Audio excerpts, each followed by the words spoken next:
Muy buenas noches, un gran saludo a mis estudiantes del segundo nivel medio del Colegio Centro Integral de Adultos, Educación para Todos. Bueno, esta clase, ¿verdad? Se llama La Edad Contemporánea, en su parte 3. Aquí vamos a identificar y relacionar los principales elementos culturales e históricos de la edad contemporánea. En primer lugar, nos vamos a adentrar en el tema de los totalitarismos. Es un término por el que se conoce a las ideologías, los movimientos y los regímenes políticos donde la libertad está seriamente restringida y el Estado ejerce todo el poder sin divisiones ni restricciones. Los totalitarismos es un sistema de gobierno, un sistema estatal absolutamente contrario a la democracia, como lo vamos a ver a continuación. Una característica es que el totalitarismo, ¿verdad?, tiene un partido único y ese partido se funde con las instituciones del Estado. Es decir, para poder participar en cualquier institución del Estado, es necesario ser parte o ser miembro activo del partido que encabeza el modelo totalitario. El fascismo italiano, el nazismo alemán y el comunismo soviético, ¿verdad? Iban por esa línea, para poder ser parte del, o miembro del Estado de cada una de esas nacionalidades, ¿verdad? Había que ser parte del partido único. Bueno, estos regímenes resaltan la figura de un personaje que tiene un poder ilimitado, que alcanza todos los ámbitos y se manifiesta a través de la autoridad ejercida jerárquicamente. Esto lleva a establecer e impulsar lo que se denominó el culto a la personalidad, ¿ya? Eh, Cuadros gigantes con los rostros de estos líderes, ¿verdad? Encabezaban muchas veces los desfiles, gente era obligada a posternarse entre ellos. Se fue desarrollando una suerte de religión política estatal, en la cual, ¿verdad?, el líder generaba una suerte de culto para sus conciudadanos. Por otra parte, los estados totalitarios impulsan un movimiento de masas en el que se pretende encuadrar a toda la sociedad con el propósito de formar una persona nueva en una sociedad perfecta y hacen uso intenso de la propaganda y de distintos mecanismos de control social, de represión como la policía secreta. Entonces, ahí, ahí tenemos distintas características del movimiento totalitario. Ya controlar a las masas, ¿verdad? Una propaganda bastante fuerte y agresiva, en la cual se repite una y otra vez los conceptos más básicos de su ideología. Tenemos algún tipo de control social en los barrios, en los lugares de trabajo, en la cual toda la gente tiene que estar alineada con la doctrina imperante. Y por supuesto una represión ya mucho más severa, mucho más criminal, como era las distintas policías secretas. Estoy pensando en la KGB soviética o en la policía nazi, ¿verdad? Que establecía desapariciones, algún tipo de tortura, asesinato de los opositores al régimen nazista. ¿Ya? Bueno, los totalitarismos, ahí tenemos el fascismo, el nazismo y el comunismo. Ya el fascismo encabezado por Benito Mussolini, el nazismo por Hitler y el, el comunismo por Stalin. En un aspecto en común, ¿verdad? Podemos señalar la práctica de violencia política para destruir a sus opositores, la exaltación del líder o caudillo, la unión del Estado con el partido único, y en el caso específico del nazismo, también se promovió el odio hacia un pueblo específico, hacia una etnia determinada, que era el pueblo judío. ¿Ya? El pueblo judío fue sindicado por los nazis como los enemigos de su Estado, de su ideario nacionalsocialista, y la maquinaria estatal nazi alemana estuvo dirigida a exterminar al pueblo judío. Ahí tenemos tres imágenes de los líderes de los partidos totalitarios. Por ejemplo, Joseph Stalin, Benito Mussolini y Adolf Hitler. ¿Ya? En Rusia, Italia y Alemania respectivamente. Dictadores que solamente tuvieron como único límite a desaccionar su propia voluntad. Bueno, algún tipo de diferencia entre la democracia y el totalitarismo. Ya la democracia se basa en la pluralidad, la diversidad de ideas y principios ideológicos. En cambio, el totalitarismo se basa en principios autoritarios y antidemocráticos. Ya la democracia acepta, promueve, defiende el pluralismo ideológico. En cambio, el totalitarismo lo rechaza, lo persigue y obviamente siempre intenta que toda la sociedad tenga una sola mirada, que es la mirada del grupo gobernante. Bueno, el Estado en la democracia se basa en la división de los poderes públicos, que ejercen distintas funciones. El Estado propició la existencia de diversos partidos políticos, los cuales, ¿verdad?, tienen la misma capacidad y el mismo derecho a eh, competir por el poder. En, en cambio, los totalitarismos, el Estado, ¿verdad?, controla o es controlado, mejor dicho, por un partido único, ¿ya? El cual es el único mecanismo de representación.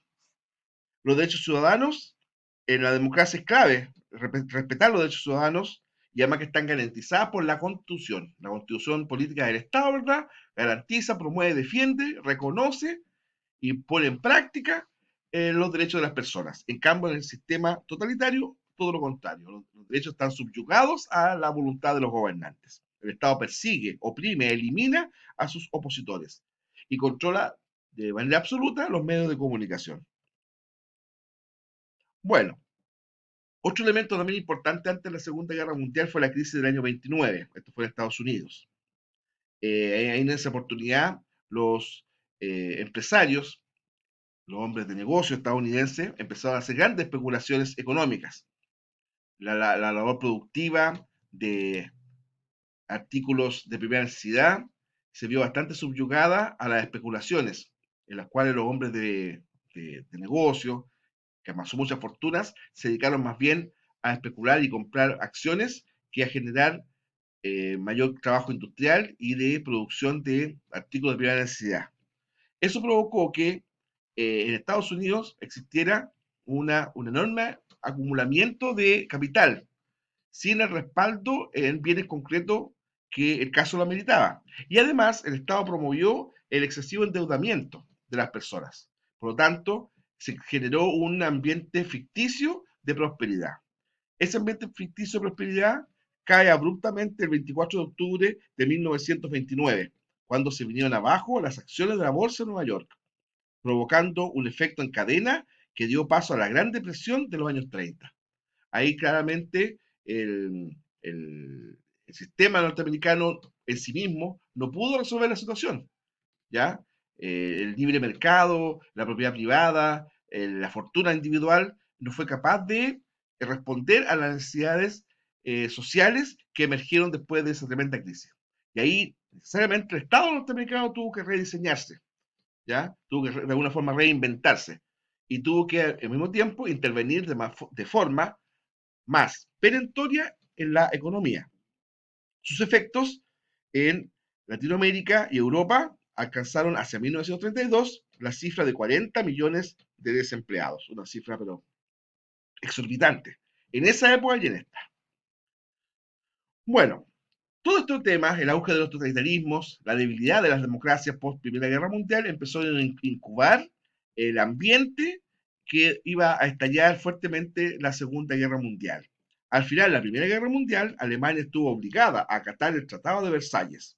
Esta situación, sumada a la crisis económica mundial, favoreció el desarrollo de un nacionalismo extremo de la población, impulsado y liderado por Adolf Hitler. El nacionalsocialismo o nazismo buscaba recuperar y expandir los territorios alemanes. De hecho, un punto en que los nazis repetían una y otra vez era que había que desconocer por parte de Alemania el Tratado de Versalles. Alemania abandonó la Sociedad de las Naciones y comenzó a desconocer los tratados de paz, reactivó su industria bélica y realizó anexiones a su territorio, seguida por Italia y Japón. Italia comenzó su expansión en África, en tanto que Japón incursionaba en el Asia-Pacífico. En 1936, las potencias Italia, Alemania y Japón conformaron el eje Roma-Berlín-Tokio. Ya de ahí tenemos los tres líderes, ¿verdad?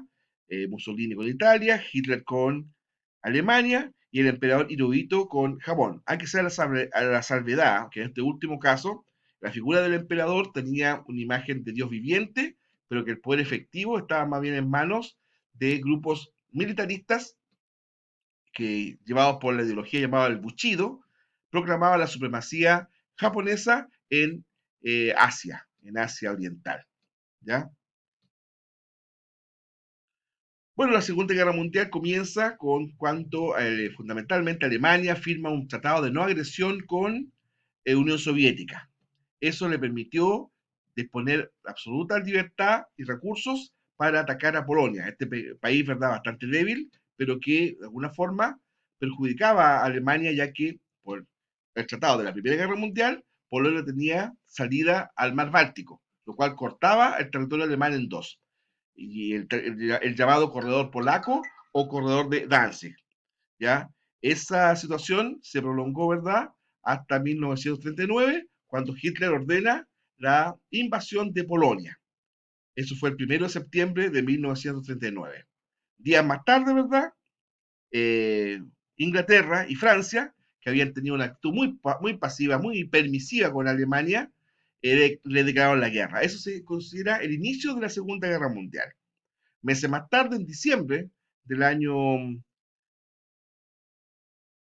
de, no el mismo año, perdón, en 1941, en diciembre del año 1941, Japón ataca a la base aérea de Pearl Harbor en la isla Hawái, base aérea y naval, ¿ya?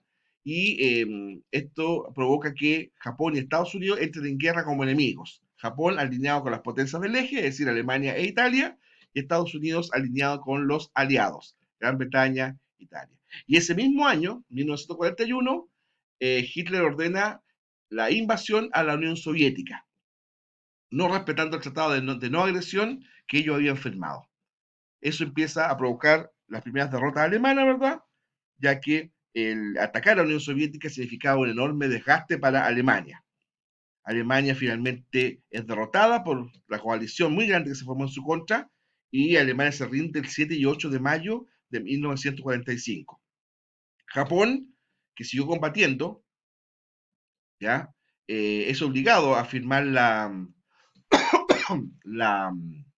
rendición incondicional por parte de Estados Unidos, y además que Estados Unidos terminó con toda la resistencia japonesa el 6 y 9 de agosto de 1945, cuando Estados Unidos le lanza la bomba atómica en las ciudades de Hiroshima y de Nagasaki. Bueno, las consecuencias de la Segunda Guerra Mundial son varias. Estados Unidos y Unión Soviética surgen como potencias a nivel mundial, ¿ya? El territorio alemán fue dividido en cuatro, tres controlados por potencias capitalistas como Francia, Reino Unido y Estados Unidos, lo cual formaría después, posteriormente, la llamada Alemania Federal, ¿ya? El sector comunista, dominado por la Unión Soviética, ¿verdad?, formaría lo que después se denominó la Alemania Democrática. En 1948 se creó la Organización de Naciones Unidas, la ONU, ¿ya?, lo cual se le dio carácter internacional a los derechos humanos. Hay que señalar también, como una conclusión bastante fuerte, bastante triste, ¿verdad?, que 60 millones de personas murieron en los campos de concentración, bombardeos a ciudades, los frentes de batalla y las bombas atómicas. Tras el estallido, el término, mejor dicho, de la Segunda Guerra Mundial, comienza el periodo denominado Guerra Fría. ¿Y qué es lo que fue la Guerra Fría? ¿Ya? Fue un periodo en el cual, si bien es cierto, no hubo conflicto armado a nivel mundial, pero fue un proceso de constante tensión entre ambos bloques.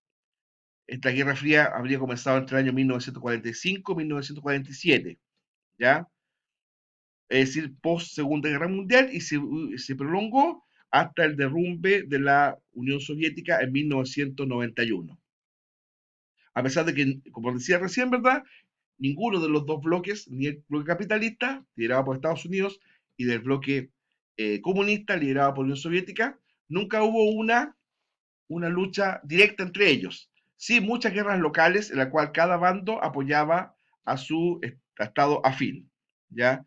Unión Soviética financió, respaldó partidos políticos, guerrillas y revoluciones de izquierda para derrocar gobiernos aliados de Estados Unidos, ¿ya? Y apoyar y establecer dictaduras socialistas. Estados Unidos dio su abierto apoyo a gobiernos aliados y propagó desestabilizaciones y golpes de Estado. Muchas gracias. Gusto en saludarles.